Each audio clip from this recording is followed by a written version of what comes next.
Vamos a dividir hoy la clase en dos partes. Una parte va a ser expositiva, que va a estar a mi cargo, y otra va a ser organizativa, que la van a trabajar con David, y que tiene que ver con la planificación del parcial y del trabajo final. ¿Estamos de acuerdo? Todo esto tiene que ver con las circunstancias de que la Asociación de Trabajadores, tanto docentes como no docentes, han adherido al paro y movilización del miércoles, con lo cual, ante esa circunstancia, yo voy a grabar, esta clase también va a estar grabada, es decir, la vamos a subir al Facebook para que ustedes la tengan y para que puedan ir trabajando ese material. Y obviamente, bueno, después con David van a, digamos, acordar la fecha del parcial y la fecha del final, y la fecha de exposición del final. ¿Estamos de acuerdo?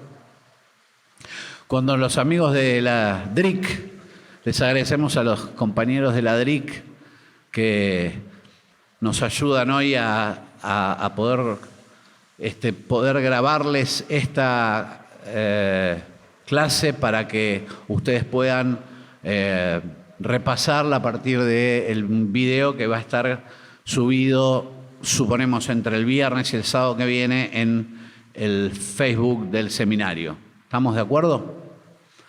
Les pido que presten bastante atención porque cuanto menos una o dos preguntas del parcial van a tener que ver con lo que vamos a ver hoy, que es bastante importante. Entonces, concentración e interrupción en el caso de que tengan dudas respecto a alguno de los conceptos, de los tópicos, o mejor dicho, de las dimensiones que vamos a trabajar hoy. ¿Estamos de acuerdo? Bueno. Ustedes saben, o ya saben, no sabían posiblemente, pero ya saben, que tanto el pensamiento latinoamericano como el pensamiento nacional, que es la forma o el modo en que se desarrolló el pensamiento latinoamericano en nuestro país, fue un proceso histórico-cultural que demandó mucho tiempo de elaboración, que encuentra sus raíces, como vimos la semana pasada, en las reflexiones, el pensamiento, las cosmovisiones, las cosmogonías de los pueblos y de las civilizaciones y de las culturas existentes en América antes de la expansión de Europa. Luego, a partir del proceso de expansión de Europa hacia América, el choque de civilizaciones, los fenómenos como el sincretismo, el mestizaje que estuvimos viendo la otra vez, y además con la incorporación final de los aportes epistemológicos, culturales, científicos, de todas aquellas culturas que habitaron y habitan en nuestro país a partir del fenómeno conocido como la gran inmigración. O sea que es un fenómeno, el pensamiento nacional y latinoamericano, es un fenómeno complejo, está caracterizado por la heterodoxia, está caracterizado además porque es un proceso de elaboración largo, cargado de encuentros, pero también de tensiones. Nosotros hace muchos años, más de 20, con un grupo de, en ese momento, más jóvenes que ahora, nos empezamos a dedicar a reconstruir básicamente lo que consideramos que eran aquellos autores del pensamiento nacional que, como ustedes saben, nunca se agruparon en una escuela, nunca, por las razones que explicamos la semana pasada, nunca se aglutinaron en un espacio físico y que de alguna manera fueron produciendo individualmente y colectivamente textos que solamente durante el siglo pasado superan los 10.000 textos solamente de esa matriz de pensamiento en la Argentina, que es la matriz de pensamiento más prolífica y productiva que tuvo nuestro país. La primera etapa, la etapa inicial, fue una etapa de contacto con aquellos representantes de ese pensamiento que aún estaban vivos.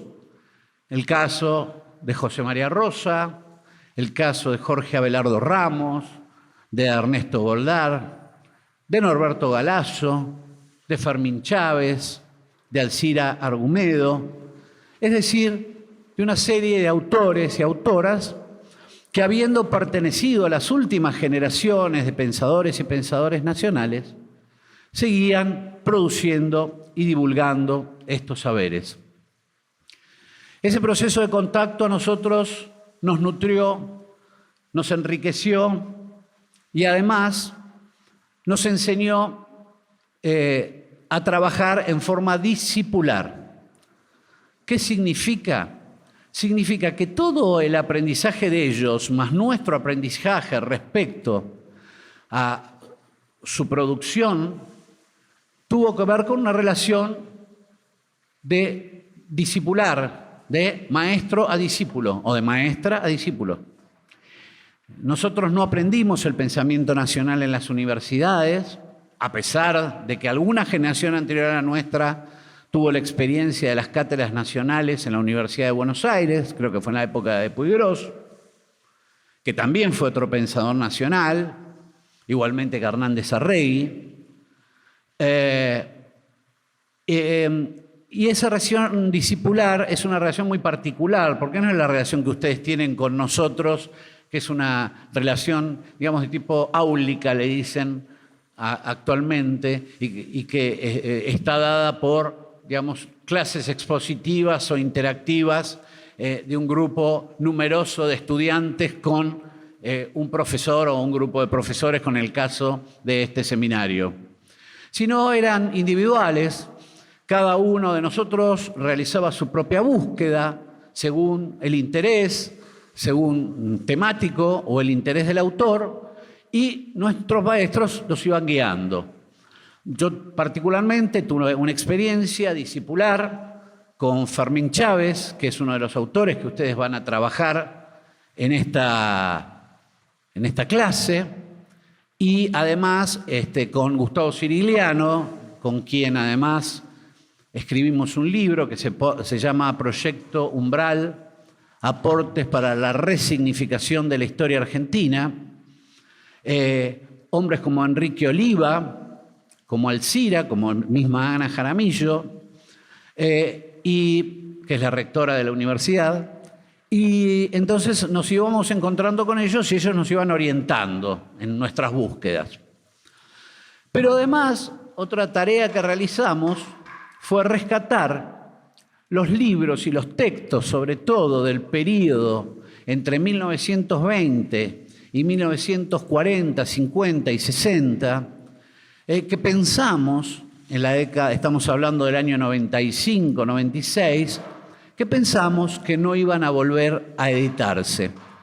Es decir, nosotros teníamos una gran preocupación respecto a las reediciones de esos libros que para nosotros nos resultaban claves para entender no solamente la época de los 30, los 40, los 50, sino además para entender la época que atravesábamos, porque como vimos nosotros la otra vez, la corriente historicista de alguna manera pone a la historia, digamos, en un lugar importante dentro de lo que es el proceso de conocimiento, de manera tal que nosotros fuimos rescatando a través de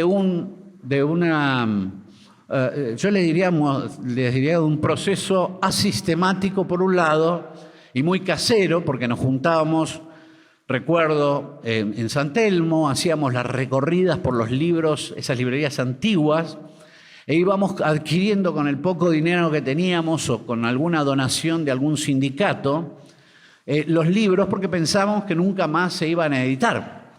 Teníamos una preocupación. Y así llegamos más o menos a la recopilación de unos 4.000 ejemplares que luego los terminamos donando a una biblioteca que se llama Fermín Chávez, que está en el Sindicato Único de Trabajadores de Edificios. Está exactamente en Venezuela 336.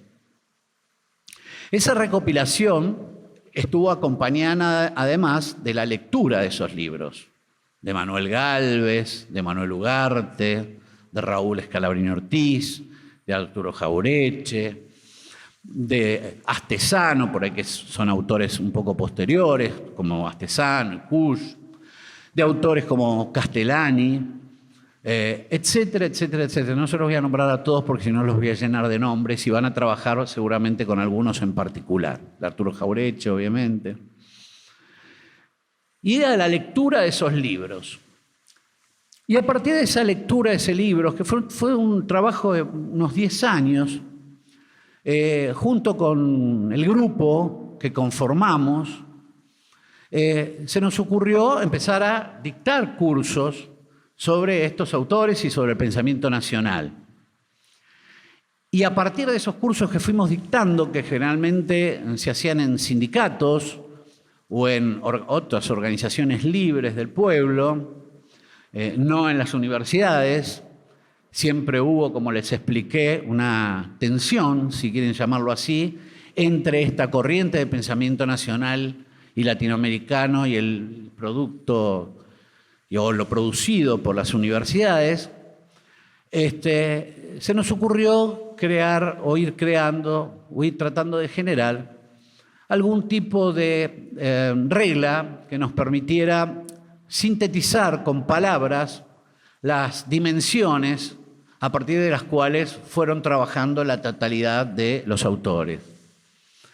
Fue un trabajo muy divertido para nosotros, eran momentos muy difíciles, década del 90, un trabajo bastante dificultoso porque éramos un grupo de 10 personas que nos dedicamos, no, obviamente cada uno a especializarse en un autor y no podíamos encontrar la fórmula para tratar de sintetizar de alguna manera cuáles eran sus obsesiones, los nudos críticos sobre los que trabajaban,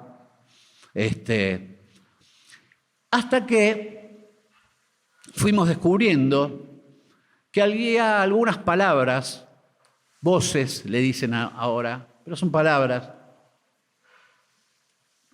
que aparecían en los textos, a veces esporádicamente, a veces con un nivel de repetición,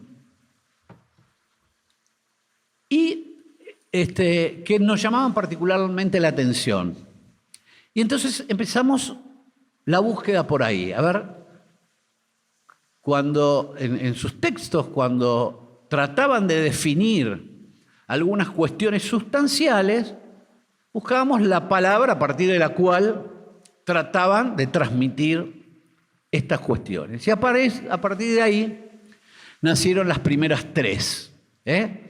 Estas tres que se enuncian en esta primera pantalla: autoconocimiento, autorreflexión y autoestima.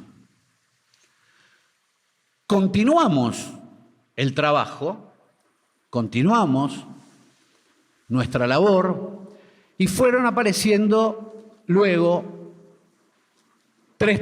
dos palabras más: autoconciencia y autoafirmación, ¿no? Todo esto con el tiempo. Cuando llegamos a la autoafirmación, ahora les voy a explicar cada una de las palabras qué significa y qué relación tiene con la materia que estamos, con el seminario que estamos dictando. decidimos escribir el primer libro, que es la introducción al pensamiento nacional, donde ustedes van a ver que en cada uno de los capítulos aparece el pensamiento nacional y el autoconocimiento y la autorreflexión y la autoestima y la autoconciencia y la autoafirmación. Y luego, ya en el dictado, en el marco del dictado de este seminario, aparecieron las últimas dos, que fueron autodeterminación y autorrealización. Les puedo dar un tiempito, igual estas pantallas van a estar a disposición de ustedes en el Facebook, o en la página, pero es muy importante que ya se vayan contactando con estas 7 palabras. Estas 7 palabras aparecen en los textos, en algunas con mucha fuerza, en algunas más, de alguna forma más tangencial.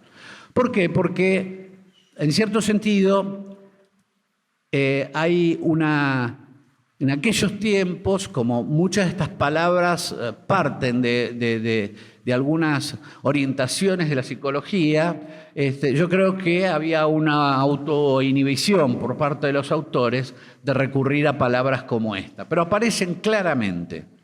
Es decir, yo no recuerdo cuántos libros de nuestros autores he leído, pero las he visto repetirse, sistemáticamente, sobre todo las primeras 5, en forma muy fuerte, algunas representadas en los títulos de las obras de estos autores a quienes estamos mencionando.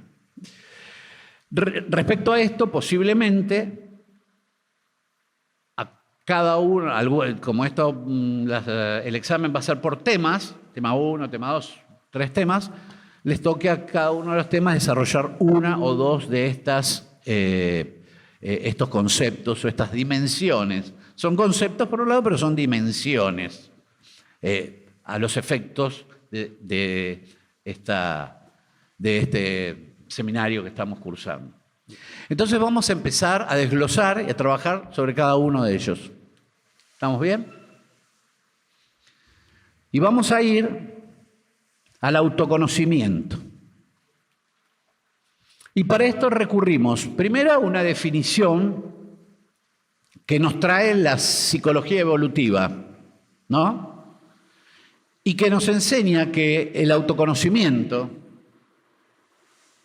es la disciplina que estudia la forma en que los seres humanos cambian a lo largo de su vida, comprende el estudio del ciclo vital, observa de qué manera cambian continuamente las acciones del individuo y cómo éste reacciona a un ambiente que también está en constante cambio.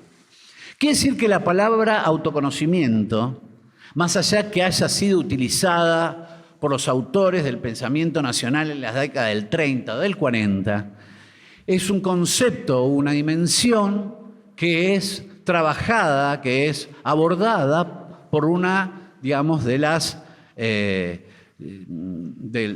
los tipos de psicología o de las orientaciones que tiene la psicología, que es la psicología evolutiva, ¿no? Y tomé además una frase de alguien que no es del pensamiento nacional, como se pueden imaginar, que no pertenece al pensamiento nacional, pero que me pareció muy pertinente y con la que estoy absolutamente de acuerdo. Y que dice, de todos los conocimientos posibles, el más sabio y útil es conocerse a sí mismo. Y es de William Shakespeare. ¿Qué tiene que ver esto con el pensamiento nacional? Bueno, la primera dimensión que aparece, el primer reclamo, la primera denuncia fuerte que aparecen en los textos del pensamiento nacional y latinoamericano es aquella que nos enseña, o que nos advierte, mejor dicho, que nuestra América, Latinoamérica, pero se acuerdan que nosotros vamos a tratar de trabajar el tema de nuestra América, ha sufrido a través de gran parte de su, de alguna manera, de su devenir histórico, un déficit de conocimiento.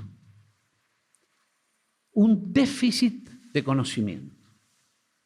¿Cómo un déficit de conocimiento?, me preguntarán. ¿Y dónde se produce ese déficit de conocimiento? Bueno, en general, esto es relatado por los autores de la época. Muchos de ellos, como Manuel Ortiz Pereira, que es un hombre de los años 20, sobre todo, que participa activamente del gobierno de Irigoyen,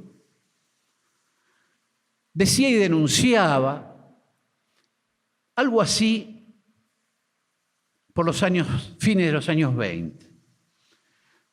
El pueblo que ha concurrido a la escuela argentina ha aprendido una cantidad respetabilísima de conocimientos, de historia, geografía, gramática y otras materias, pero ignora de modo absoluto su situación real y actual, de pueblo encadenado a una dictadura económica que se hunde silenciosa e implacable en la miseria, el hambre, la corrupción, el crimen. Esto lo está escribiendo prácticamente en tiempos de la caída de Hipólito Yrigoyen, pero que cuando uno lee la obra de Ortiz Pereira se da cuenta que lo que está denunciando en aquel momento es que quienes participaban, tenían el privilegio en aquellos tiempos de participar en los ciclos de formación educativa, primaria y secundaria, recibían muchísimos conocimientos generales sobre el mundo, pero muy poco conocimiento sobre la realidad propia y la realidad regional. ¿Qué significa esto en palabras simples? Significa que para Ortiz Pereira y otros autores de la época, el proceso de conformación, de construcción de la ciudadanía en la Argentina y en Latinoamérica estaba caracterizado por un déficit de conocimiento sobre lo propio y que existía en ese ciclo de formación un proceso de conocimiento que iba de lo general a lo particular. Posiblemente ustedes no lo hayan vivido, o sí, pero nosotros, nuestra generación aún, todo nuestro ciclo de formación empezaba por lo general, por lo universal, hacia lo particular. La historia empezaba con la historia, prehistoria, protohistoria, la historia de Oriente, de las grandes civilizaciones orientales, después occidentales, de China, etcétera, etcétera, etcétera, y terminábamos con la historia argentina, finalmente en quinto año o en cuarto, quinto año. Prácticamente no estudiábamos historia de la región, nada sabíamos de historia de Chile, de Perú, de Bolivia, de Uruguay, en absoluto, menos aún de la historia de nuestras civilizaciones nativas, y menos aún del producido científico, cultural, de ese proceso de construcción de América Latina. Nada sabíamos, muy poco. Geografía empezaba por la geografía universal y terminaba en la geografía particular.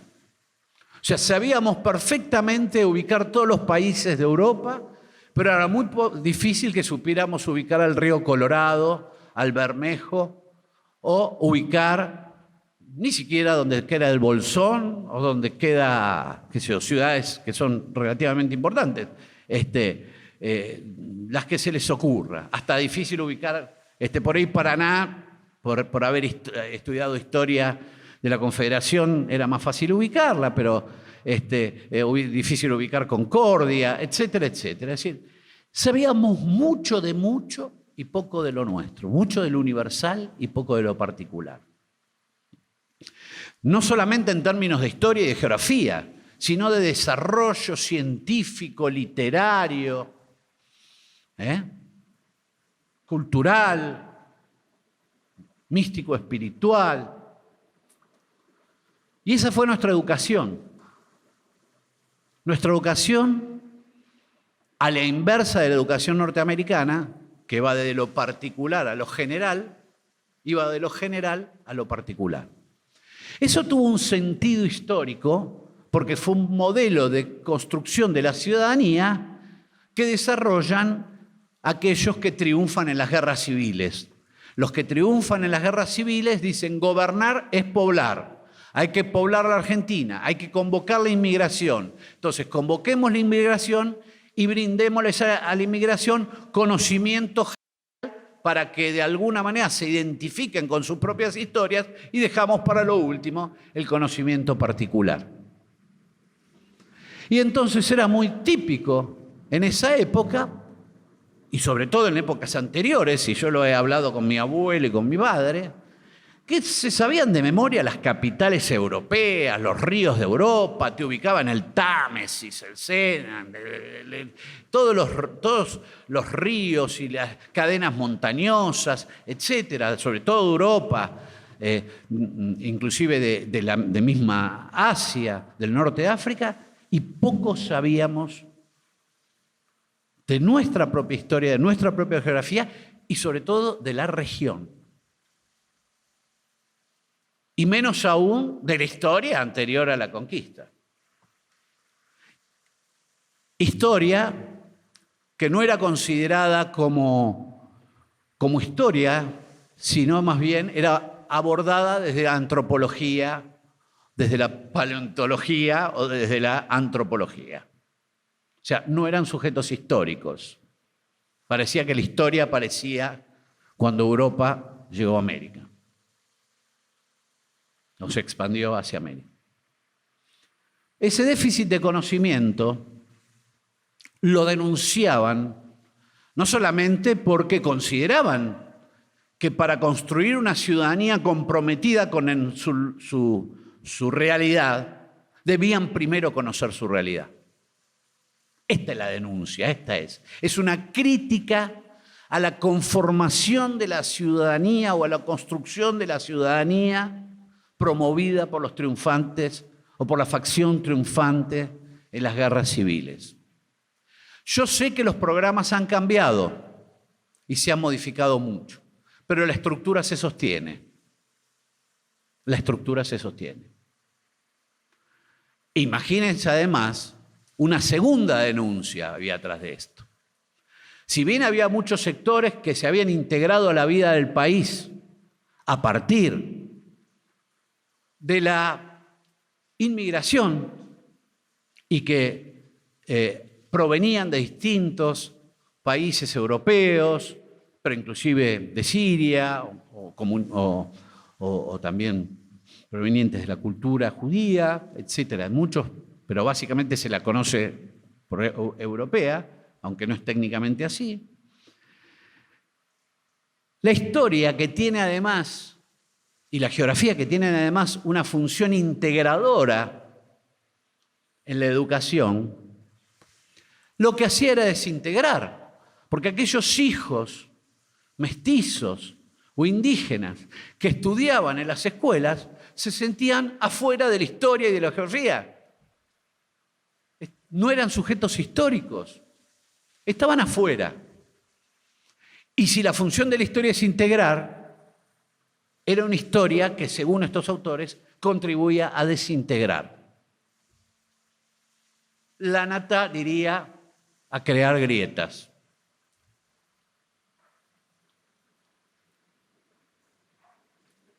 ¿Me entienden? ¿Se entendió qué quiere decir esto del autoconocimiento?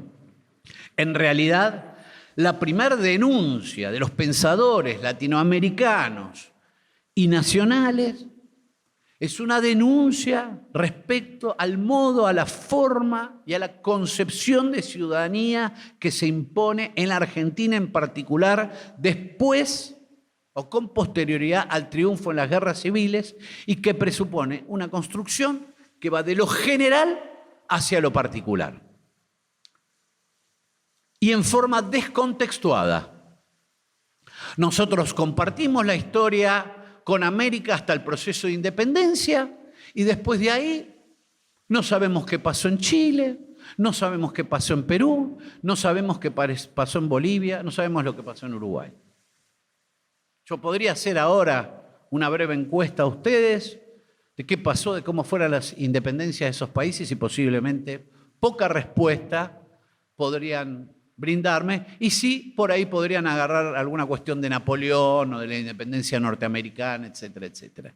Y eso es gravísimo, porque imagínense ustedes, si se van a vivir un barrio nuevo y tratan de vivir en ese barrio sin conocer a los que lo rodean. Van a estar aislados. No van a poder tejer lazo de solidaridad. ¿No? El conocimiento contextual estaba ausente del proceso de la conformación de la ciudadanía. Y aún sigue siendo así. Yo se los ejemplifico con la historia y con la geografía, pero se los extiendo a todas las disciplinas. O en biología les enseñaron las riquezas de la etnomedicina guaranítica. ¿Se las enseñaron? ¿Sabían ustedes que los guaraníes tenían casi 1.200 plantas, solamente especies vegetales, con propiedades curativas? Y el registro actual de esos recursos biogenéticos, el 80% hoy está en manos de los laboratorios alemanes y norteamericanos. O sea que hemos perdido un porcentaje altísimo de los recursos y de la experiencia medicinal de 10.000 años de civilización guaranítica, porque obviamente los guaraníes se asientan posteriormente en la región, pero traen los conocimientos que sobre todo le da la biodiversidad de los territorios por donde transcurrieron. ¿Alguien se los enseñó? Si no los enseñó, no lo valoro. Entonces lo considero como si fuera un yuyito, que voy y lo compro cuando me duelen los riñones o el muña muña cuando hay algún problema de otro tipo. ¿Se dan cuenta? No se valora lo que no se conoce. Y también lo digo en forma individual. Si no te conoces, es muy difícil que te valores. O sea que es un principio que también uno podría pensarlo desde, no sé, desde cada uno o cada una de ustedes.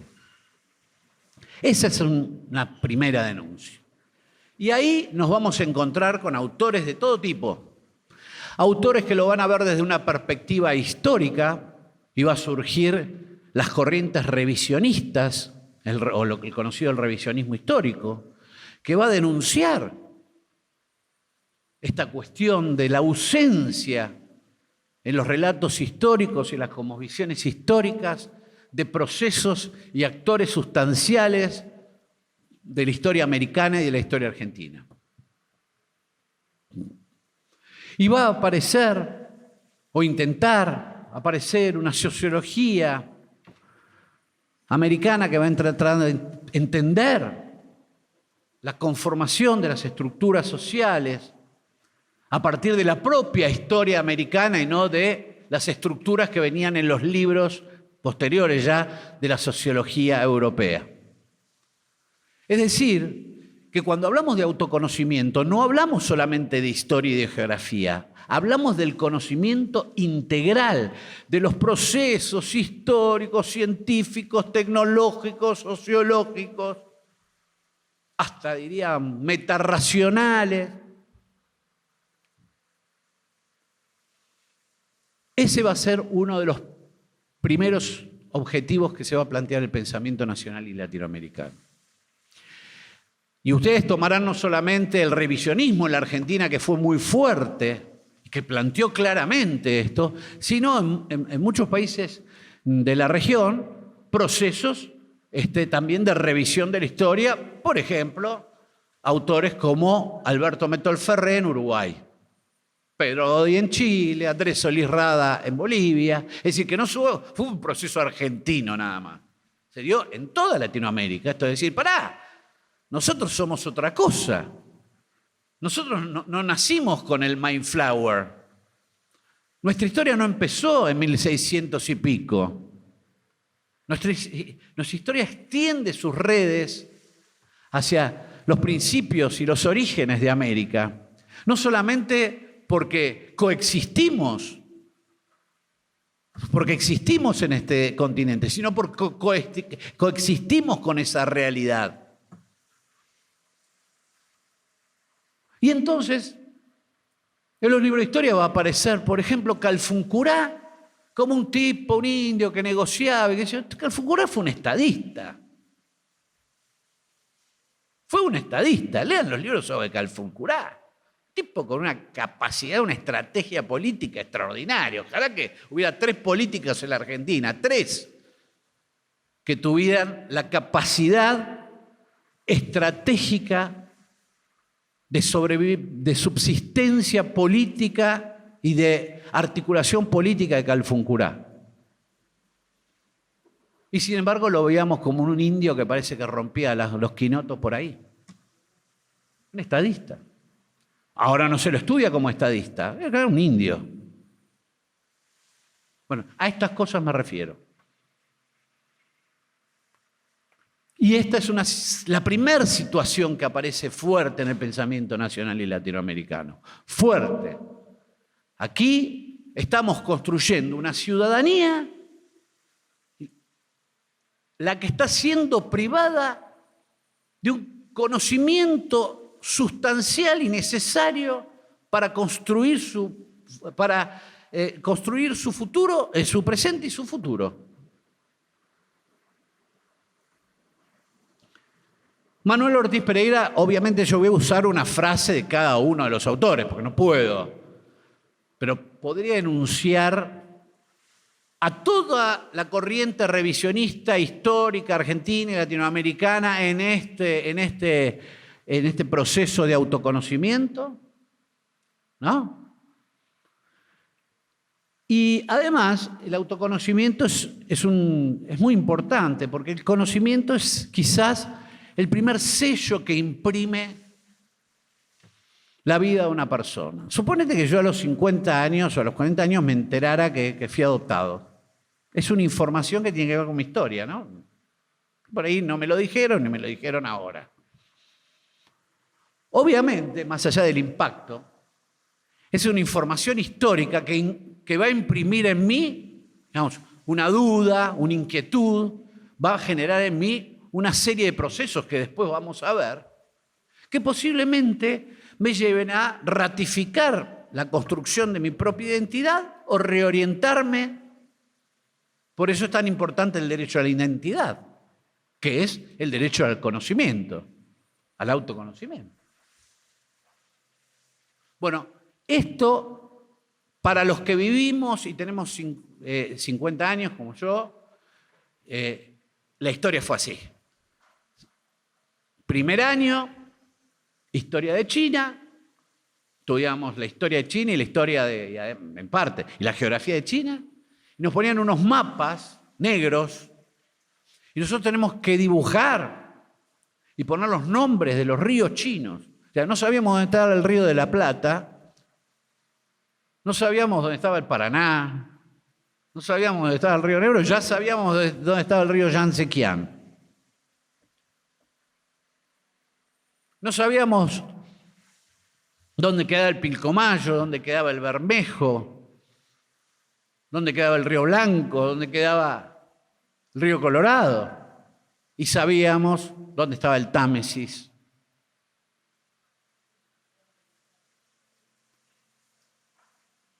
Y este es un principio que van a empezar una dimensión que va a ser muy fuerte tanto en el pensamiento nacional como latinoamericano. A los que le toque esta respuesta o el análisis del autoconocimiento, recuerden, el autoconocimiento no es solamente el revisionismo es una manifestación del déficit de conocimiento. Es decir, una reacción contra el déficit de conocimiento. ¿Entienden? Les puse como ejemplo la experiencia medicinal ancestral, o podría también ponerle, los desarrollos en ingeniería de los incas. Podría ponerle muchísimas cosas. Imaginen si Europa hubiera podido, Europa en la hambruna, en las hambrunas, hubiera conocido las técnicas de conservación de alimentos que tenían los incas, no hubieran tenido hambrunas. Los incas tenían reservas alimentarias por 100 años. ¿Se los enseñaron? Bueno, ahora se los pueden leer.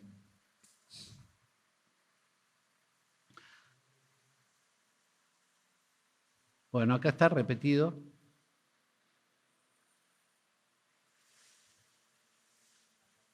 Está repitiendo esto. Segundo, autorreflexión. Pero tengo uno sobre este que me gustó. Bueno, José María Rosa, que es uno de los historiadores revisionistas de la época, ¿no? Más o menos de la época del 50, 60, 70, decía, entre otras cosas, pero afortunadamente hay otro pasado argentino, que no por desconocido es menos real. Hay una historia argentina que reconforta a quienes siempre creímos en la Argentina y en sus destinos. Una historia en la cual abundan nombres y rasgos de firme y neto patriotismo. No importa que la historia liberal haya ocultado esos rasgos y lapidado a esos hombres como en epítetos denigrantes para mejor cumplir su tarea, ¿no? Entonces, en dos frases de Manuel Ortiz Pereira, ven, en primer lugar, el déficit de autoconocimiento, diríamos, general, y acá en particular, el déficit de conocimiento o de autoconocimiento visto por un historiador del revisionismo histórico argentino. Primer punto, entonces, primera A, la doy por entendida si no hay alguna duda. ¿No hay dudas?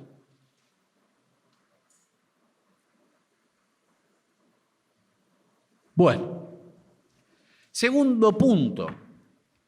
El segundo elemento que caracteriza al pensamiento nacional y latinoamericano, que obsesiona a sus autores, es la autorreflexión.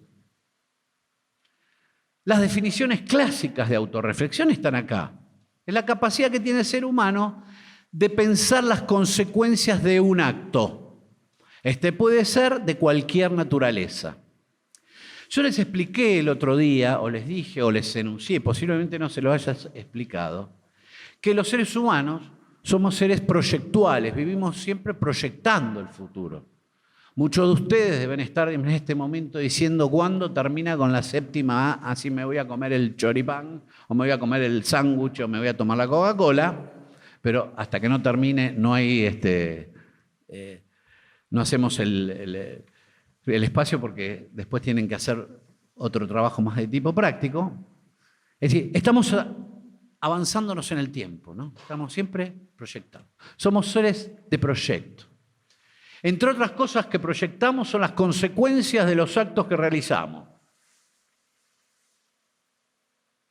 O deberíamos hacerlo. A veces no lo pensamos. Pero en general, si uno va a hacer una inversión, si uno va a decidir qué carrera va a seguir, si va a decidir si va a hacer el seminario en verano, por ejemplo, bueno, voy a hacer el seminario verano, bueno, pero son 4 horas, 3 veces por semana con el calor. Además es un examen y esto. Y además viene Pestana, que dice es un plomo y bla, bla, bla, bla, bla, bla, bla, bla. Y además entonces dije, no lo hago. Pensar en las consecuencias. Es decir, ¿no? Las consecuencias. Una autorreflexión eficaz es aquella actividad que conlleva a analizar todas las variables involucradas y las categorías de donde aborda las variables, ¿no? Es decir, cuando yo reflexiono sobre algo, reflexionar significa analizar. Ustedes pueden reflexionar sobre un objeto de estudio. A ver, por ejemplo, ¿de qué carreras hay de estudiantes acá? Turismo, ¿no? Entonces vos querés reflexionar sobre esta nueva corriente de turismo que se llama turismo rural o algo así, que lo llevan al, ¿no? ¿Conoces el turismo rural? Que te lleva, sí, es un turismo relativamente novedoso que te llevan a las estancias, bueno, a las viejas estancias. Bueno, entonces tenés que reflexionar sobre el turismo rural. Entonces tenés que reflexionar sobre las variables. Bueno, las variables, hay variables históricas. ¿Por qué surgió el turismo rural? Segundo, ¿qué es lo que hace que la gente vaya y elija por pasarse 4 días en una estancia? ¿Qué elementos, además de los tradicionales de la estancia, le puedo brindar? Es decir, las variables, ¿no? Entonces, vos buscás, cuando reflexionás, la mayor cantidad de variables posibles para poder hacer el mejor cuadro de situación posible. Pero además, cuando uno reflexiona desde categorías.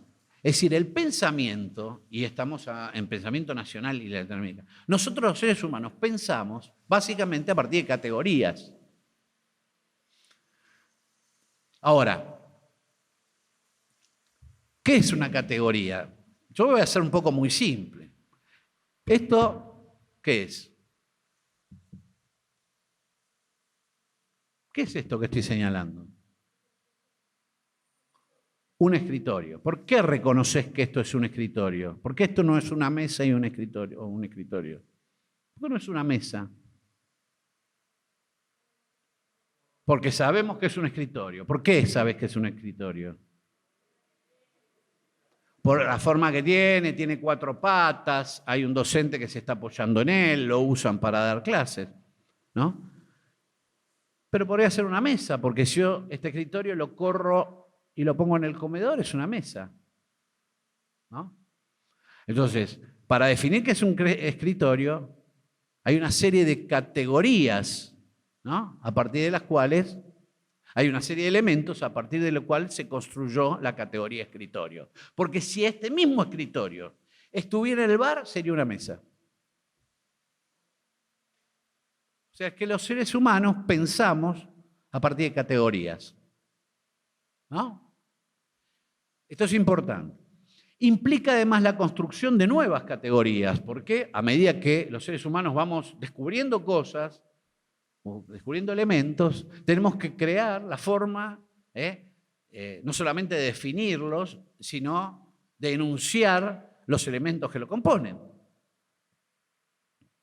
Y además hay un proceso de autorreflexión que es reflexionar sobre uno mismo y desde uno mismo, ¿no? Que eso más tiene que ver con la psicología individual. Bueno, ¿por qué es el segundo elemento la autorreflexión? Porque los pensadores nacionales, aparte de denunciar el déficit de conocimiento, van a decir y sostener que el pensamiento científico argentino estaba nutrido de categorías, en aquellos tiempos, década del 20, del 30, de categorías concebidas en otras dimensiones espaciotemporales que no eran la región. Es decir, en textos y paratextos que provenían de la producción europea, ya en aquellos tiempos norteamericana, inclusive alguna producción oriental. Es decir, básicamente que el material científico y tecnológico sobre el cual trabajábamos estaba saturado de categorías, sobre todo en ciencias sociales, de categorías que no habían surgido de la propia reflexión sobre los problemas que hacen a la especificidad argentina y latinoamericana. Y entonces acá vuelve la discusión sobre lo universal y particular. Los pensadores nacionales y latinoamericanos, como creen y sostienen que el pensamiento es situado Y uno de los elementos fundamentales del pensamiento son las categorías, ergo, América, en general y Argentina, y los pensadores y los científicos debían desarrollar las propias categorías para poder dar cuenta de los particulares procesos históricos, sociales, científicos, religiosos, etcétera, etcétera, etcétera, de nuestra particular América. Y lo lograron. El otro día vimos la categoría semicolonia, ¿se acuerdan? Semicolonia, que es una adaptación a un término utilizado por Lenin que hace la izquierda nacional. En general podríamos atribuírsela a Abelardo Ramos. Porque una categoría puede surgir, digamos, de la espontaneidad creativa o puede partir de un elemento de adaptación, o un proceso, mejor dicho, de adaptación. En el caso de la categoría semicolonia es una adaptación que hace la izquierda nacional de la obra, de un aspecto de la obra de Lenin. Pero, por ejemplo, la categoría organizaciones libres del pueblo, a partir de la cual se definen todos los sindicatos clásicos en la Argentina, es una categoría propia y original de la Argentina. Y que es la mejor, digamos, la categoría más precisa y exacta que nos permite dar cuenta y entender cómo se organizó el sindicalismo clásico en la Argentina. No hay otra definición. Si uno busca en cualquier libro europeo o norteamericano, digamos, definiciones que puedan dar cuenta de cuáles son las motivaciones, los modos de organizarse el sindicalismo clásico en la Argentina, no va a poder definirlos porque carece de la categoría que pueda dar cuenta de esa particularidad o de esa especificidad. Entonces, cuando hablamos de reflexión o de autorreflexión, hablamos de categorías. De categorías. ¿Está? ¿Se entienden? Categorías. Yo sé que muchos de ustedes están empezando las carreras, algunos de los cuales, y algunas de las cuales, digamos, se inclinarán hacia las carreras sociales, a la sociología, a alguna filosofía, y ahí ya van a ver la importancia de las categorías en lo que es el proceso de conocimiento. Yo tengo que simplificar para que puedan ustedes entender que, digamos, percibimos que la percepción de esa realidad que está ahí, que nos espera, digamos, la abordamos de las categorías. Las categorías también son los colores, es decir, más allá de que la pigmentación es un proceso que se da a través de la composición de la luz, el nombre rojo, colorado, negro, digamos, es una convención, una categoría, es decir, no hay una negritud intrínseca. En todo caso, es una convención, que esto podría haberse llamado negro, o podría haberse llamado de otra forma, es una convención. No hay una decisión de Dios de que que vemos acá, este color sea negro. Es una convención humana. Conocemos, percibimos a través de categorías. Y en ese sentido, otro gran pensador, Jauretche, consciente de que durante la década del 30, sobre todo a partir de su participación en una agrupación que posiblemente la veamos, que se llama Fuerza de Orientación Radical para la Joven Argentina, que fue una agrupación política, pero que también tuvo un gran desarrollo en materia, digamos, de pensamiento, de reflexión, a través de 13 cuadernos que son legendarios y que quizás fueron los que más influyeron en el pensamiento de Perón y del grupo de militares que protagonizó la revolución de 1943, previa al 17 de octubre del 45. Y Jauretche dice: habíamos contribuido a la maduración de un pensamiento nacional que solo esperaba el momento histórico y con su conducción para manifestarse. En ese sentido, Jauretche en aquel tiempo reconoce que todo el laburo, las denuncias sobre el déficit del conocimiento y algunos elementos que habían volcado en los textos, no solamente de Forja, sino de otros autores que de alguna manera mantenían relaciones con él, contenían categorías novedosas que permitían dar cuenta con mayor precisión de los fenómenos históricos, sociales y culturales de la Argentina.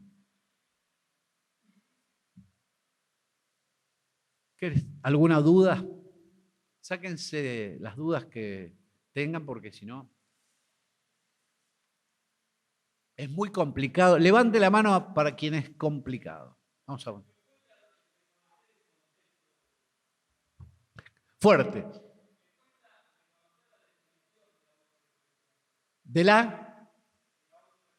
Claro. Suponete que bueno, vos a los 5 años de edad yo te llevo a vivir a Francia, a Alemania.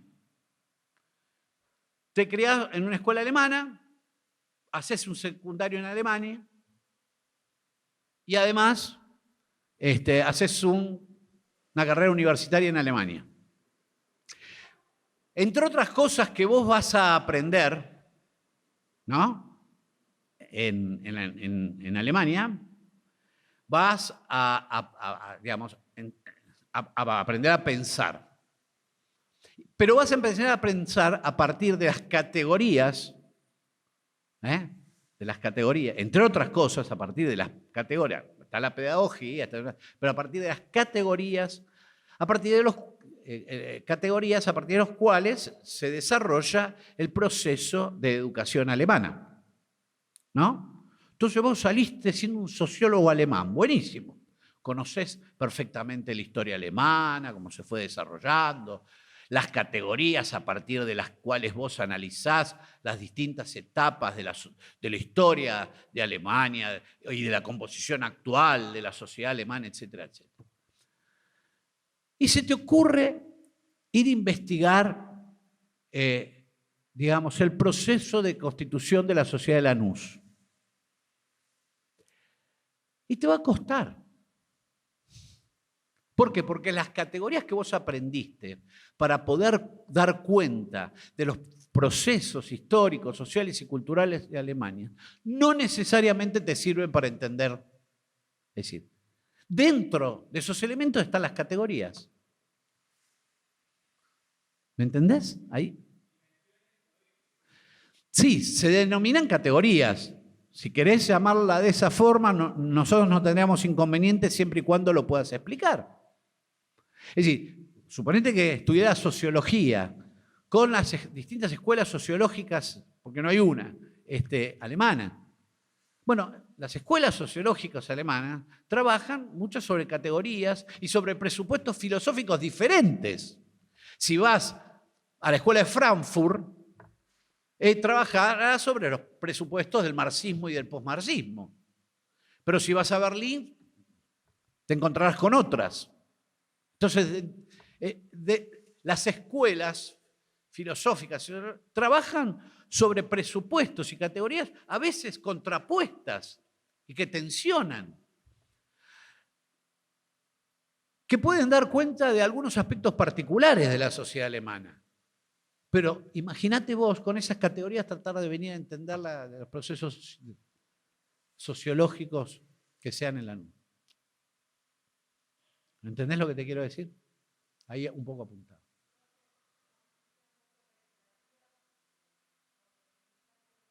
Sí, sí, sí.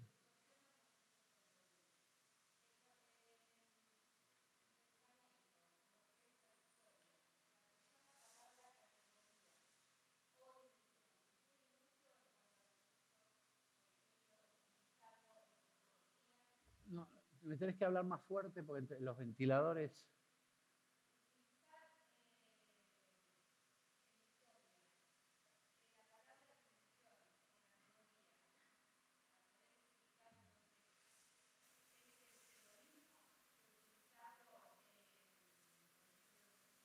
Bueno. Hay un, bueno, hay un debate, sería muy largo, porque esto empieza en la filosofía, la cuestión de las categorías. Hay un debate respecto siempre en la utilización de términos. Es decir, en las ciencias sociales, como son ciencias de opinión y ciencias de reflexión teórica, donde es mucho más difícil el proceso de contrastación que tienen, por ejemplo, los que llaman las ciencias duras, ¿no? Porque vos agarras un microscopio, pues, ¿no? Trabajar de otra forma, principios físicos. Los autores del pensamiento nacional definieron las categorías como el género y la dimensión como especie. La dimensión como un elemento de la categoría. Entonces, para no complicarnos, vamos a trabajar sobre categorías. La reflexión es las disputas sobre las categorías.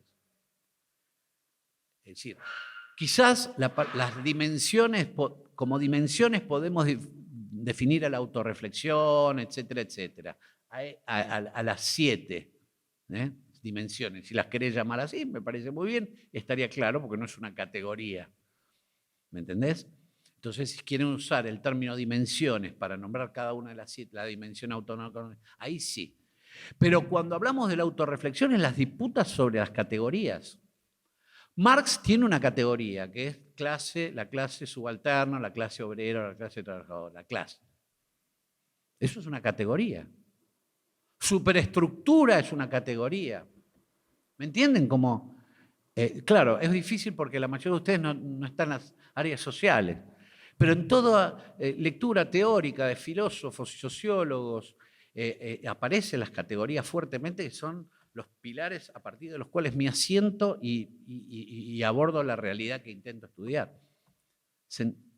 ¿Entendió? No nos metamos más profundamente porque si no... Y aparte no es pretensión del seminario. La disputa es sobre las categorías. ¿No? Sobre las categorías. Y entonces, las categorías surgen a partir de la creación de un elemento creativo o a partir de la adaptación o apropiación. Es decir, hay formas de categoría. Vos te podés apropiar una categoría que te sirve, o adaptar una categoría que sirve en ciertos aspectos para...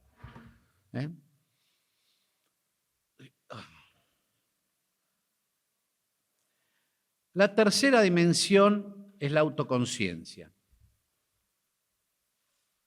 La autoconciencia es un proceso mediante el cual se adquiere conocimiento acerca de uno mismo en un momento particular de tiempo, y diría de espacio también, y que define una serie de circunstancias internas y externas que determinan la forma de pensar, sentir, comportarse y relacionarse. Es decir, el conocimiento, o sea, es una especie de autoconocimiento, pero que en realidad se orienta o apunta, digamos, o posee un recorte temporal y espacial. Interna y externa, que ahora lo voy a explicar mejor, que determinan una forma de pensar, sentir, comportarse, relacionarse, aparte de las aptitudes que uno posee y todo aquello que le interesa y motiva hacia la satisfacción de las necesidades personales. Nuestra forma de ser no es estática ni definitiva a lo largo de la vida, aunque hay algunas características que acompañan al individuo a lo largo de su vida, eso lo sabemos. Es decir, nosotros atravesamos tiempos, ¿no? Cronológicos, biológicos, y vamos además situándonos en espacios diferentes, nos mudamos, nos trasladamos. Entonces, la conciencia tiene que ver con ese proceso vital que va moviéndose, que va cambiando, digamos, que va desarrollándose en el tiempo y además desarrollándose en el espacio. La forma de pensar, sentir, comportarse, relacionarse, los intereses, las motivaciones son distintas en las diversas etapas de la vida. Y aunque el conocimiento de uno mismo es acumulativo y adaptable a las circunstancias de la vida presente, la implementación de ese conocimiento no será idéntico en las distintas etapas de nuestro ciclo vital. Es decir, el ciclo vital nuestro es acumulativo. Nosotros vamos viviendo experiencias, ¿no? Vivimos en una casa materna, en un contexto materno, con nuestros amigos, después nos vamos al colegio, a la universidad, vamos cambiando de lugar, etc. Esto es un proceso acumulativo, etc. Pero lo que no es idéntico, vamos cambiando. Aunque hay algo que permanece, hay algunos rasgos esenciales que permanecen, otros mutan y se modifican. Quiere decir que la autoconciencia es un proceso dinámico, no es un proceso estático. Es como la identidad. Hay ciertos rasgos de nuestra identidad que permanecen durante toda nuestra vida y hay otros que se van modificando. Es un concepto dinámico. La autoconciencia implica reconocer los propios estados de ánimo en determinados momentos determinados, los recursos, las intuiciones, así como reconocer nuestras propias emociones, cómo nos afectan, cuáles son nuestras virtudes y nuestros puntos débiles, ¿no? Es una conciencia, es una autoconciencia, o la autoconciencia, mejor dicho, tiene que ver con las condiciones espacio-temporales específicas, ¿no? Hay países, por ejemplo, supóngase, un cristiano que nació bajo la época más dura romana era esclavo o era sujeto a la esclavitud y luego fue poder. Era cristiano, sí era cristiano, mantuvo su cristiandad. Es un ejemplo arbitrario, pero en un momento era esclavo y en otro momento fue poder. Es decir, ¿me entienden cómo, digamos, las circunstancias históricas y la conciencia de ser esclavo o ser poder es diferente? Quizás el proceso de traslación entre la esclavitud y el poder en el cristianismo fue bastante largo, pero si uno hubiera nacido esclavo y luego es libre, es decir, fíjense que la conciencia es diferente, es decir, sigue siendo la misma persona, sigue teniendo la misma historia, pero la conciencia o la autoconciencia se modifica, ¿está bien? Ahora podemos prender un poco los ventiladores, porque si no, a veces cuando vienen las preguntas, por ahí los podemos apagar porque los años no vienen solos. Y la autoconciencia aparece definida en muchos autores.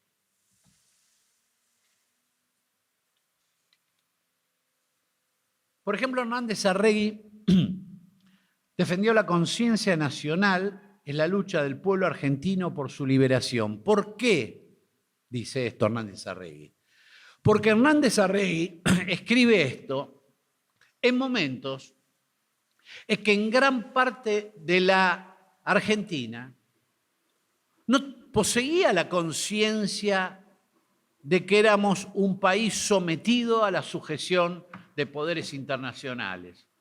Existía una falsa conciencia de independencia. Es bastante difícil explicarles esto a ustedes, sobre todo a partir de que cuando uno vive en una semicolonia, como vivió la Argentina bajo la hegemonía británica, había elecciones, había diputados, había senadores, etc. Había una institucionalidad que escondía, digamos, la existencia de una relación de poder de un Estado como Gran Bretaña fuertísimo sobre la Argentina. Entonces, la tarea de los pensadores nacionales era esclarecer.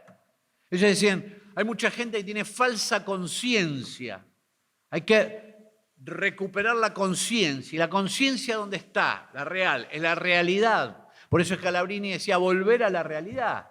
Señores, ustedes están viviendo en un país, digamos, en una semicolonia y piensan que viven en un país libre, soberano, etcétera, etcétera, etcétera. Es decir, que la lucha de estos hombres y mujeres del pensamiento nacional y latinoamericano apunta o se orienta a destruir lo que ellos denominaban falsa conciencia, que era una conciencia, digamos, que era una... Está bien, digamos, que era un proceso o un fenómeno a partir del cual mucha gente sentía, digamos, que se encontraba o desarrollaba su vida en un país soberano y en realidad no lo era. Por eso,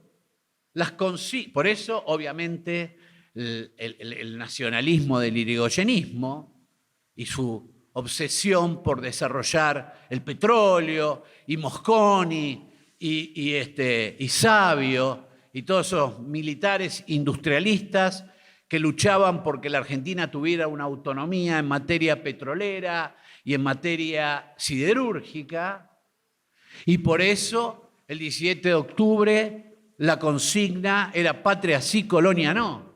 Patria sí, colonia no. Y la de la década de los 70, liberación o dependencia. Es decir, esas consignas implicaron que estos autores habían logrado perforar la falsa conciencia que muchos argentinos y argentinas tenían respecto a la situación de independencia y soberanía de la Argentina. Falsa conciencia. Uno de los elementos de la semicolonia, uno de los procesos más interesantes de los regímenes semicoloniales, que todas las acciones apuntan a la formación de la falsa conciencia. A ver, si yo tomo un pibe en el año 20 y le enseño primero Egipto, Roma, y la historia argentina prácticamente no lo ve, va a creer, digamos, que el gran desarrollo está allá. Entonces, lógicamente, el viaje soñado es Europa. Ahora, vos vas a Egipto, mirá las pirámides, y te vas a Machu Picchu y se te cae la cara. ¿Cómo podés decir? Pero a mí me dijeron que ahí estaban Asmó, Tutankamón y Ramsés y estos tipos. Sí, bárbaro lo que hicieron, la verdad. Ramsés está tan bien que cuando me tocó la oportunidad de visitar el Museo del Cairo y entré con mi hijita al Panteón de los Reyes, está Ramsés perfecto, está como vivo el chabón, está mejor que yo. Tiene 2000 años, una momia. Pero uno estaba, o sea, Roma y el Coliseo, entonces tengo que viajar rápido a Europa porque ahí es el centro. Y parece que en América no había pasado nada. Nadie pensó, no hubo políticos, no hubo sacerdotes, no hubo mística, no nada. Es decir, falsa conciencia. Eso que la falsa conciencia te aleja de tu realidad y pone tu presunta realidad en otro lugar. Una compañera de ustedes, que no me acuerdo si está por acá, me dice, tremendo lo de ayer, nos craqueó la cabeza. Bueno, este es un poco para que les craquemos la cabeza. Ahora fíjense lo que dice Fermín. Vamos a Leopoldo Sea, que es un autor mexicano. La conciencia nacional latinoamericana, es la reflexión consciente de nuestras circunstancias y de nuestro pasado histórico. Conciencia sobre sí, conciencia sobre la realidad concreta. Falsa conciencia, conciencia real. Está muy bien definido por Sea. Falsa conciencia, conciencia real.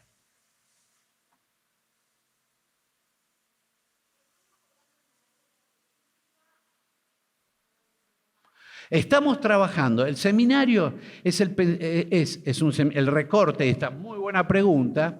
Nosotros tomamos siglo XX, es decir, los pensadores nacionales del siglo XX. Todos los autores que vemos son del siglo XX, salvo las referencias a José Hernández. Fuerte.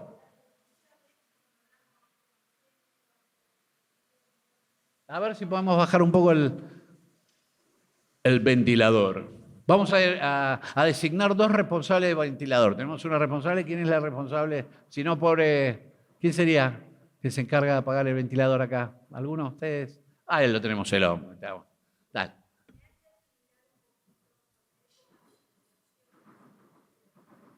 ¿De quién? De las migraciones.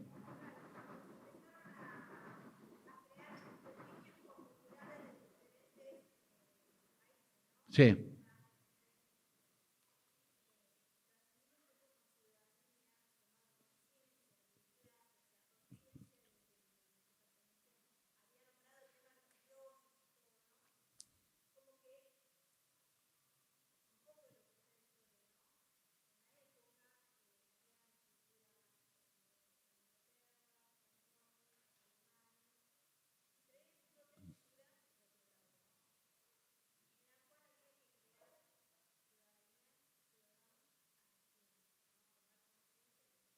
Mm.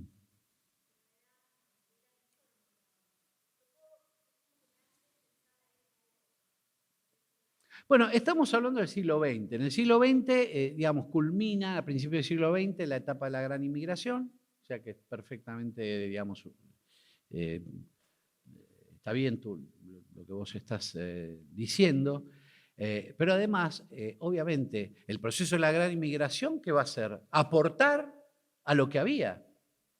Porque la Argentina no estaba vacía, así como no estaba vacía cuando digamos, se produce la expansión europea, a partir de las expediciones de los reyes, digamos, de los reyes católicos, ¿no? Del encuentro, porque América no la descubren, América está, y luego se produce lo que se conoce como mundo hispano-criollo. Las corrientes, digamos, o las corrientes inmigratorias, y sobre todo las que se asientan efectivamente en la Argentina, van a aportar lo suyo a esa identidad, forman parte de esa identidad, claramente. Si no son compartimentos estancos.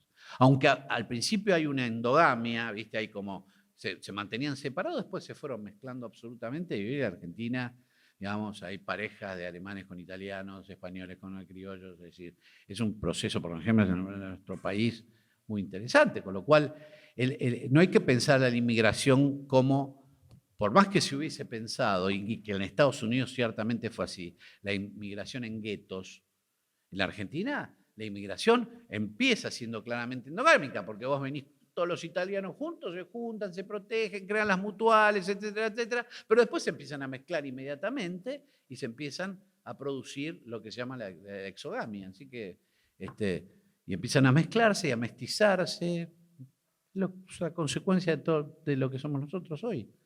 Nosotros somos la consecuencia de ese proceso. ¿Está?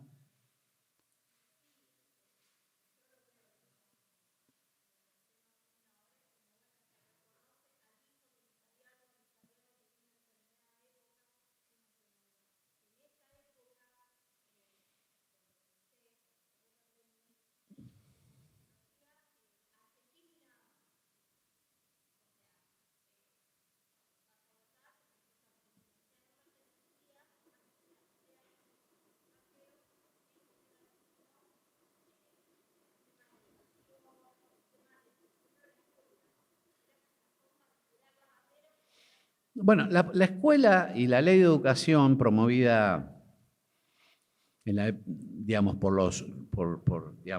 el régimen triunfador en las guerras civiles, intenta, como tenía el proyecto de la inmigración, intenta la unificación. Pero la unificación, en términos de ciudadanía, no está mal en términos de proyecto. Es decir, bueno, vamos todos a la misma escuela con con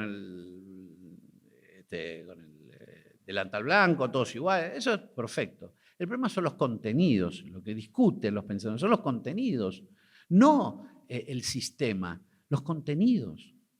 Porque ¿de qué te sirve hacer? A ver, la idea era, vamos a repoblar la Argentina, con lo cual vamos a darle, como la Argentina va a ser repoblada, digamos, la identidad que hay que construir tiene que ver con digamos, vincularlos a los que vienen con la historia de las regiones donde vienen. Ahora, ¿y los de acá? Quedan afuera. Entonces, por eso viene la reacción. Por eso es inestable la generación del 80. Porque se olvidaron de contactar e integrar a todo el sector que queda fuera de este proyecto. ¿Cómo se podía sentir el descendiente de un tehuelche si le decían que, o de un mapuche, que ingresaba a la escuela, si le decían que hubo una campaña al desierto? En ese desierto había gente.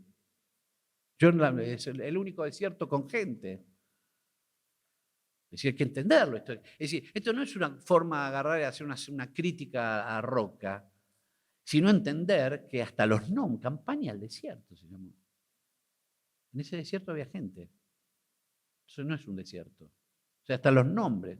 Entonces, ¿cómo se podía sentir el descendiente de un tehuelche que le digan que lo querías integrar a la escuela? Muy bien, le ponías ese guardapolvo blanco, muy bien. Y la maestra en primer grado decía, vamos a honrar a quienes lucharon, cortaron las orejas para... Sí, el tipo decía, yo en qué país, ¿de dónde estoy? ¿Me quieren integrar a dónde? Claro, el tipo que venía de Europa, que yo, no importaba, porque quizás ciertamente era beneficiario de una población, pero aquel que descendía vía mestizaje o directamente, ¿cómo se podía sentir? La educación integraba a esa persona, salías con un odio que querías... ¿Me entendés? Esto es lo que te quiero decir, porque en general hay una defensa a la ley de educación, bueno, porque integraron, claro, nos integraron, eso está bárbaro. Delantal blanco, estamos de acuerdo. La banderita argentina, estamos de acuerdo. El escudo, estamos en Argentina. Ahí estamos de acuerdo. Eso es formal. Acá lo que discuten los pensadores nacionales son los contenidos, cómo integrás esa sociedad. Está bien que los europeos que venían en esa época se les enseñe parte de su historia, porque tenían de alguna manera que sostener sus contactos semióticos, históricos, con sus lugares de pertenencia. Pero también estaban los hispanos, criollos y los indígenas, que también iban a la escuela, que tenían que también el mismo derecho de... Entonces, eso en general... Yo no voy a hacer una crítica sobre eso, yo lo que puedo hacer es analizar las consecuencias. Las consecuencias es que se produce una inestabilidad política que empieza con el irigoyenismo y termina estallando con el peronismo. Eso no lo podés sostener. Eso no lo podés sostener. No se puede sostener una educación que no contacta e integra. Es insostenible. Sí, entendí. Es insostenible. Insostenible. Pero reventó. Por eso el radicalismo surge en forma insurreccional. Generalmente se dice que los peronistas son más de tirarse tiros y agarrarse. Es decir, el peronismo fue un movimiento pacífico, nace como un movimiento prácticamente sin muertos. El único muerto el 17 de octubre es Darwin Passaponti, que era peronista. En cambio, el radicalismo surge como un movimiento de insurrección armada. Acá, ¿qué vamos a discutir? Acá discutimos los tiros. ¿Entienden? Porque era una tensión tan fuerte, igual que el radicalismo tenía un fuerte contenido del criollo. Sí, en general, la gente de la provincia criolla era irigoyenista, no era radical, pero andaban con la boina blanca. ¿Se acuerdan que la boina blanca es de los radicales pobres, de los criollos? Y los de Galerita eran los de los radicales ricos, Alvear, Mitre. ¿Está? Vamos, ventiladores. Autoestima. Tercer punto. Constituye la valoración que hacemos nosotros mismos sobre la base de las sensaciones y experiencias que hemos ido incorporando a lo largo de la vida. La valoración.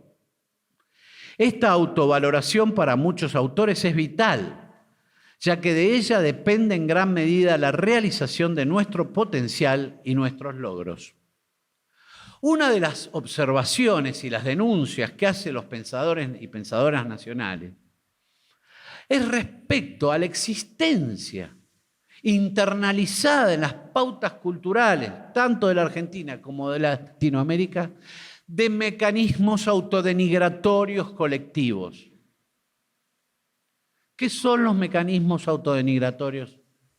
Bueno, todo lo que aparece en los medios de comunicación todos los días. Los argentinos somos los reyes de la corrupción, los reyes de venta del paco, los reyes del choreo, los reyes de la anomia, los reyes del tráfico de blanca, los reyes... Es decir, todo, ¿no? Es decir, una cultura que normalmente se instala para que se genere o se internalice un repudio hacia la propia sociedad donde uno vive. La autoestima Es la estima que tengo yo por mí mismo. Los criollos le dicen amor propio. O la estima que los demás tienen por mí. Y esos son elementos indispensables para poder desarrollar con eficacia nuestras vidas. Si uno pierde la autoestima o no la tiene, difícilmente pueda sortear los obstáculos que la vida le coloca.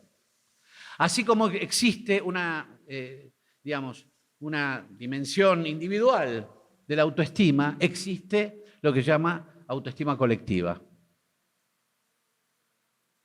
Lo que van a denunciar los autores, sobre todo como Jauretche, es la presencia sistemática en los medios de comunicación, en los medios académicos, de mecanismos de autodenigración hacia nosotros mismos. Somos representados, en el caso de Jauretche, por el Manual de Sonceras Argentinas, cuya primer soncera va a ser civilización o barbarie, que según Jauretche era la soncera madre que las parió a todas, donde el civilizado es el otro y el bárbaro somos nosotros. Al revés que los griegos, donde el bárbaro era el otro y el civilizado era el griego, el romano, que lo toman de los griegos. Y Jauretche, en la cuarta, creo que es este país de mierda. No lo digo yo, lo dice Jauretche. Este país de mierda. Vamos a analizar una sola soncera. Es autodenigratoria. Si yo digo este país de mierda, ¿no? Ahora, ¿qué estoy diciendo? Primero, este país. No es mío. Yo no tengo nada que ver. Este país de mierda. Ahora resulta que yo soy perteneciente a este país. Hijo de segunda, tercera generación de argentinos. Con lo cual, si este país es de mierda, yo soy una mierda. Es una soncera autodenigratoria general, pero individual. Yo me río cuando una persona dice este país de mierda, porque se está insultando al mismo. Y no se da cuenta. No se da cuenta. Porque uno no se puede despegar. Vive acá, nací acá, tus padres. Entonces, pero este país de mierda, estás insultándote a vos, a tu papá, a tus abuelos. Eso está explicado por Jauretche en el Manual de Sonceras Argentinas, que se lo reconozco, es un manual muy divertido. Entonces, fíjense cómo esos mecanismos, nosotros no reflexionamos sobre eso, lo decimos. Claro, el tipo más avispado se te caga de risa en la cara. Este se autoinsulta por la calle. O la otra. ¿Y dónde pasaste las vacaciones? En Brasil. No piso más la playa argentina. Ese mar de mierda frío que te agarra el viento. Esas olas que te bajan la malla y te dejan, no vuelvo más. Playa de Brasil, calentita, hermosa. Ahí sería un comentario. En primer lugar, los brasileños se desesperan por venir al mar argentino. Lo valoran muchísimo. Casi más que al mar de ellos. Porque contiene elementos diferentes al que ellos tienen. Mamíferos, cosas que... ¿no? Y además, la naturaleza no es comparable. Yo no puedo comparar un mar con otro. Es decir, eso es una cuestión que tiene que ver con los gustos, los recursos, etc. Y aparte, porque el mar brasilero, sobre todo, las agüitas más calientes, son de las aguas más contaminadas del planeta. Con lo cual, generalmente venís con una otitis o venís con una... Porque Brasil todavía no tiene sistema de tratamiento de depuración de residuos sólidos. Así que, en muchas plazas brasileras, de los cuales los argentinos, sobre todo Canasvieiras, nunca salen publicados los estudios del agua en Canasvieiras o en Capao da Canoa o algunas de las de Florianópolis, etc. muchos se han bañado y han salido muy contentos. Yo me río tanto porque laburé allá y conozco muchísimo, y laburé en parques nacionales. O sea, cuando vino, me dicen, estuve en Canasvieras, un mar hermoso, transparente, te bañaste la merda de toda la isla. Y es hermoso. Yo adoro, es decir, es mi segunda patria, digamos. Pero cuando es esa comparación casi despectiva, dice, no, a mí me gusta más el agua calentita porque la puedo disfrutar, porque la puedo bañar, pero también es lindo esto. Es decir, no hay necesidad de exaltar algo denigrando lo otro, y menos lo que es propio. ¿No? Es como decir, mirá, qué feo que es mi papá. Ojalá que fuera Robert De Niro mi papá. ¿Viste? Y sí, pero no es Robert De Niro, es tu papá. Es decir, son dos personas. Tendrá otra... Ha sido seductor porque conquistó a tu mamá. ¿No? Esas cosas. Ahora, en universitarios esto es grave. Es grave. Gravísimo. Yo no los quiero escuchar esos comentarios. Soy el loco de los pasillos, ya me conocen. Escucho esos comentarios y me agarró la garrotera, porque digo, acá vos venís a reflexionar, a pensar. Ya está, te tocó, bueno, te metiste en la universidad, estás haciendo el esfuerzo, empezá a pensar las cositas. Esto no significa que viajen a todo el mundo y se los recomiendo y es hermoso viajar, pero nunca denigrar lo propio en función del otro. Nunca, jamás. Es una práctica absurda. Irracional. Las onceras excluyen la argumentación. El libro Sonceras Argentinas es clarísimo, así que no voy a hablar mucho más de esto, pero excluyen la argumentación actuando dogmáticamente, mediante un axioma introducido en la inteligencia, que sirve de premisa y su eficacia no depende, por lo tanto, de la habilidad en la discusión como de que no haya discusión. Este país es de mierda. Reposa en la autoridad del que lo dice, del que la anunció. Cumple dos objetivos: prestigiar la soncera con la autoridad que la respalda, reforzar la autoridad con la soncera. Tienen como objetivo afectar la autoestima colectiva. Antecedentes no solamente argentinos. Si alguno quiere analizar esta cuestión de la autoestima colectiva, puede leer el Tratado de Sofismas Políticos de Bentham, que es un autor europeo, o los aforismos sin sentido de Manuel Ortiz Pereira en la Argentina. ¿No? Vamos ya a la autoafirmación. ¿Vamos bien? Es medio duro algunas cosas. Yo sé que por ahí tiro alguna polémica, pero hay que pensar muchas cosas. Por suerte estoy perdiendo el oído, así que dentro de poco no voy a escuchar.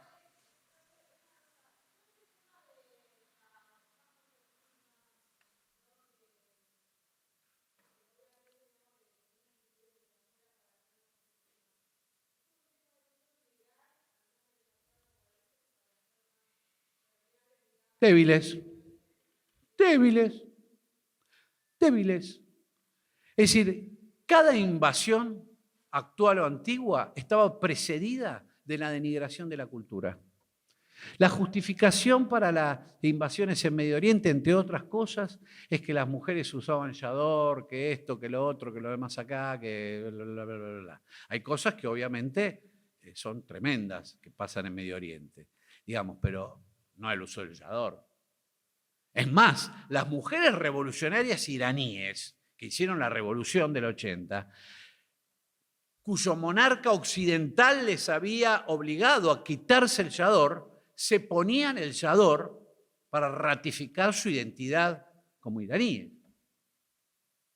Es decir, que generalmente, si yo quiero apoderarme de un país, lo primero que tengo que hacer es lograr que los mecanismos autodenigratorios colectivos se hagan masivos. Es decir, es un indicador claro de un sistema colonial. Porque la gente lo que no valora lo deja. Ahora está todo el mundo preocupado con los que no estamos perdiendo los lagos y qué sé yo, y Lewis y esto y que lo otro. ¿Y si no los valoraban? O sea, el lago Escondido es más lindo que cualquier lago en Europa. Ahora, la gente acá paga ir para un lago en Europa y no pagaba para ir le daba 2 pesos a Montero para ir a ver el lago Escondido. Listo, chao, lo perdiste, flaco. Lo que no valorás, lo perdés. No vayas a reclamar lo que no valorás. Si vos mañana te heredás una casa que te dejó tu abuelo, la dejo ahí 20 años y después veo lo que hago. Y a los 20 años vas y te enterás que un tipo hizo su capión y se quedó con tu casa. Y bueno, lo que no valorás, no querés, lo perdés. Simple. Esto sería una reflexión de puro sentido común, nada más.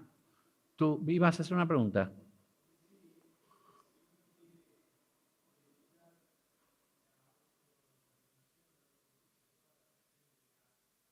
Sí. Autodenigración. Sí, sí. Y si querés dominar a una persona, también individual, una pareja o un estudiante o un profesor, lo podés hacer lo mismo, porque la tendencia a la denigración, a la autodenigración la tenemos todos, no es que es una cosa mágica. Todos tenemos ese problema. El problema es que yo puedo incidir. Si yo sé que vos tenés vamos a ponernos finos, un trauma, como dirían los analistas, o un entripado, como dirían los criollos, que es lo mismo, nada más que uno está en el diccionario académico y el otro está en el diccionario criollo, pero son lo mismo. Si vos tenés un entripado y yo lo conozco, yo puedo usar ese entripado para que vos pierdas la autoestima.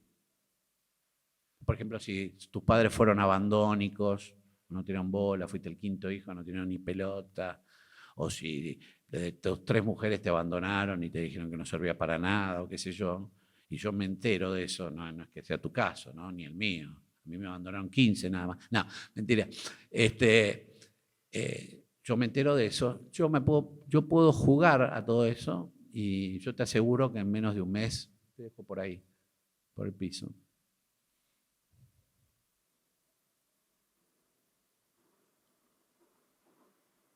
Sí, hablen. Autoafirmación. Afirmación o reforzamiento psicológico de las propias ideas, poderes y habilidades. La autoafirmación apunta a defender un derecho, a alcanzar una meta y se caracteriza por ser un comportamiento social positivo. Miren esto. En general, una de las cosas, uno de los grandes problemas que se trabaja en el pensamiento nacional y Latinoamérica es que, ¿qué somos? ¿No? Entonces uno dice, no, nosotros somos europeos. Dijo el otro día, creo que el presidente, que todos los argentinos veníamos de Europa, ¿no? O sea que en la Argentina no hay descendientes de pueblos nativos, no hay descendientes de sirios, no hay descendientes de judíos, no hay descendientes de marroquíes, no hay... Me acabo de enterar que la mitad de la población de la Argentina no está en la Argentina. Una burrada absoluta. Pero lo perdonaría el presidente, porque mucha gente cree que esto es así.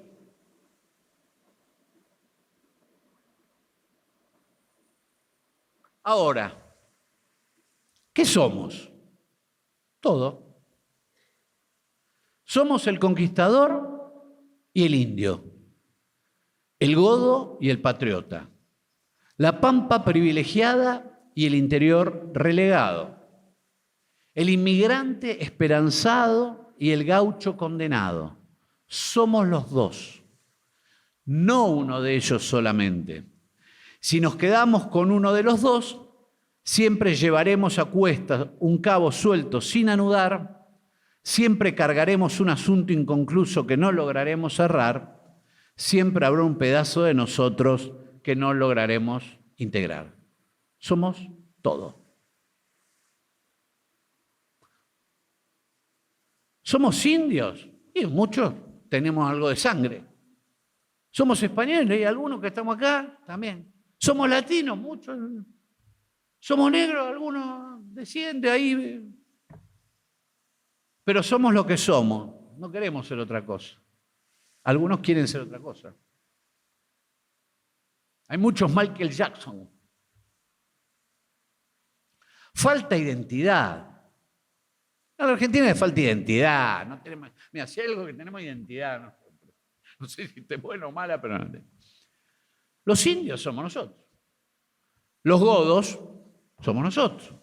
Los criollos somos nosotros. Los morenos somos nosotros. Los gringos somos nosotros. Al final nos sobra identidad.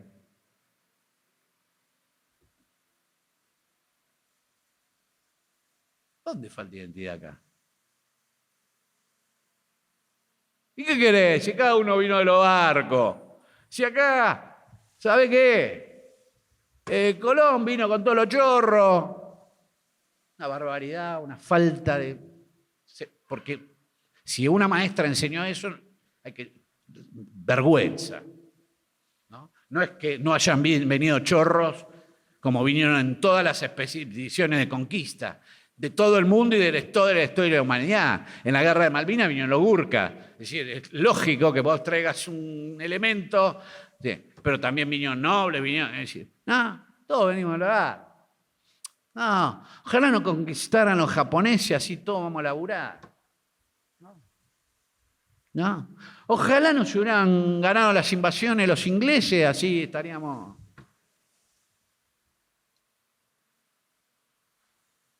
Nos falta. El tema es que sepamos valorar esto. ¿Qué somos? Es poner en valor lo que somos. No denigrar lo que somos. Esa es una gran preocupación del pensamiento nacional y latinoamericano. Pero somos todos, todo eso.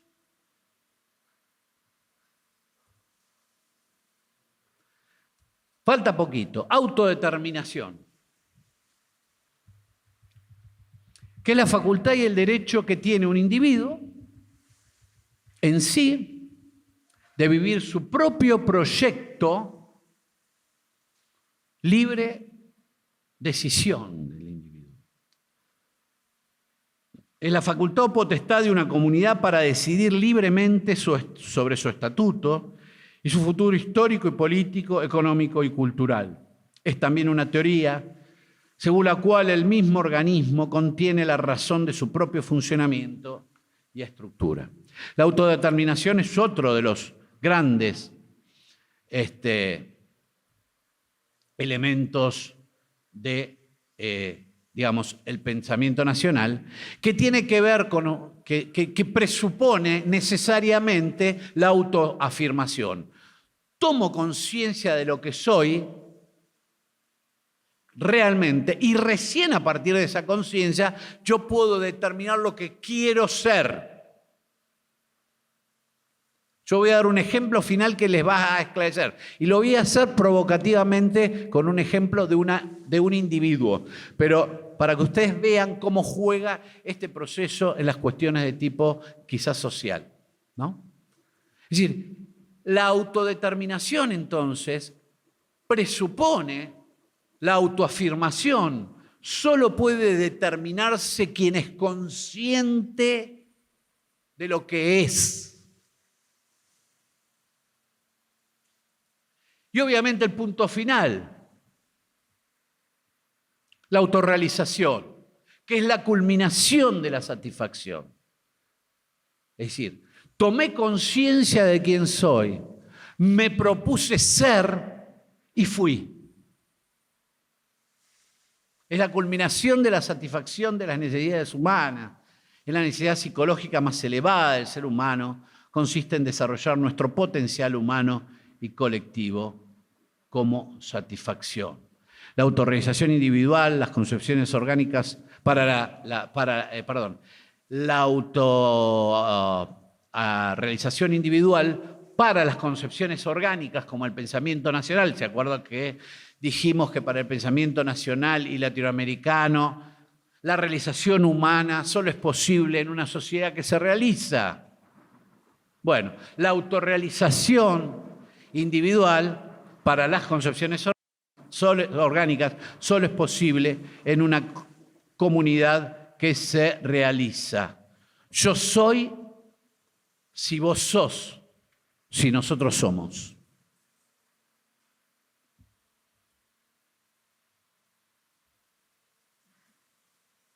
Si somos seres en común. Bueno, esto era un trabajo práctico, pero ya creo que estoy bien en horario, aparte por el tema de la filmación. Yo no les voy a dar un ejemplo de... Uno podría tomar estos 7 elementos y analizar los procesos de constitución de las grandes potencias. Claramente, si uno tuviera algún interés en hacerlo en algún momento, Inglaterra fue una gran potencia. Obviamente esto tuvo que ver con su historia, etcétera. Saben que no soy, al contrario, soy un hombre que he batallado y batallo permanentemente por la recuperación de nuestras Islas Malvinas, pero uno podría tomar la historia de Inglaterra y ver cómo estos procesos aparecen claramente en cada uno de los pasos previos a la constitución de lo que fue el Imperio Británico. Cómo se produjo el proceso de autoconocimiento, bueno, sobre todo el periodo de Elizabeth. Bueno, tiene mucho que ver. Tranquilo, lo verán ustedes. Pero yo les voy a poner un ejemplito individual para que puedan entenderlo. Posiblemente sea poco pedagógico, poco académico, poco me importa, lo voy a hacer igual. Poco me importa. Y voy a trabajar sobre una suposición. Voy a trabajar sobre una suposición. Hay una persona que conozco que fue adoptada por los padres. Los padres nunca le negaron que había sido adoptada. Jamás se lo negaron. Ella transcurrió su vida entre la normalidad y los traumas de, sobre todo, un interrogante seguramente principal que deben tener muchos chicos que viven esta cuestión y que tiene que ver básicamente con el por qué. ¿Por qué me dejaron? ¿Por qué me abandonaron? ¿Por qué me entregaron? Es típico, es la primera pregunta que me haría yo y cualquiera de ustedes, si desde chicos les dicen la verdad y les blanquean. Si se lo ocultan, está oculto, pero si se lo blanquean... Y además seguramente convivió con la respuesta que solamente ella podía darse porque estaba alejada de su madre natural, que fue, y si me abandonaron es porque no me querían. Es la primera respuesta, simple, la que más estabilidad te da. Entonces, ella en su adolescencia empezó a tener grandes problemas, porque esta idea de ser la no querida le fue trayendo muchos problemas, sobre todo una inestabilidad respecto a la construcción de su propio futuro. Intuitivamente, esto es un caso real, intuitivamente, ella le habló con su madre adoptiva y le dijo, mamá, quiero conocer a mi mamá biológica. Situación bastante compleja porque se había perdido contacto con la familia originaria y, bueno, se hacía bastante difícil resolver esta cuestión, una situación que costó más o menos de una búsqueda de 1 año y medio. Detectan, creo que en el Chaco, a su madre y su hija biológica va y logra un encuentro con la madre. En una de las conversaciones que tienen, ella se anima a alargar la duda. ¿Por qué? Y la madre le dice, yo te elegí para salvarte. Pues yo había perdido 2 hijos por tuberculosis y qué sé yo, y por hambre, y eligió entregar a 2 hijos para salvarlos. ¿Qué pasó con esto? Recibió una pequeña información que duró 5 minutos. Autoconocimiento. Entonces, yo no fui la no querida, fui la elegida.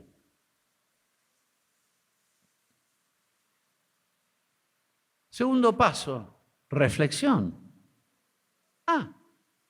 Entonces, todo lo que yo vine pensando sobre mí y las categorías sobre las cuales yo abordé el mundo partían de la base de que yo no era querida.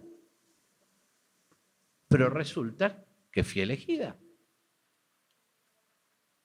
La autoestima dio una vuelta. No es lo mismo ser la no querida que la elegida. La autoconciencia, espacio temporal, cambió de dimensión, ¿no? Cambió de dimensión en el sentido de que ella vuelve y se encuentra con otra conciencia de ella en menos de una semana. La autoafirmación. Entonces soy parte de esto, pero parte de esto también. Autodeterminación. Pudo, trabajando un poco, elegir su futuro, eligió su carrera, se casó, tuvo los hijos y pudo realizarse.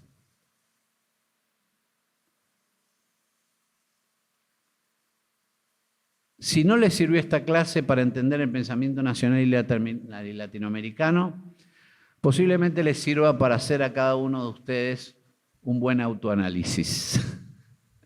Si lo practican por ahí, evitarán los costos de los largos y tediosos psicoanálisis. Terminamos la clase acá. Vamos a descansar un rato y después entonces irán 1 o 2 preguntas de esta cuestión y van a tener el video para poder recordar esta clase. Bueno, nos vemos pronto.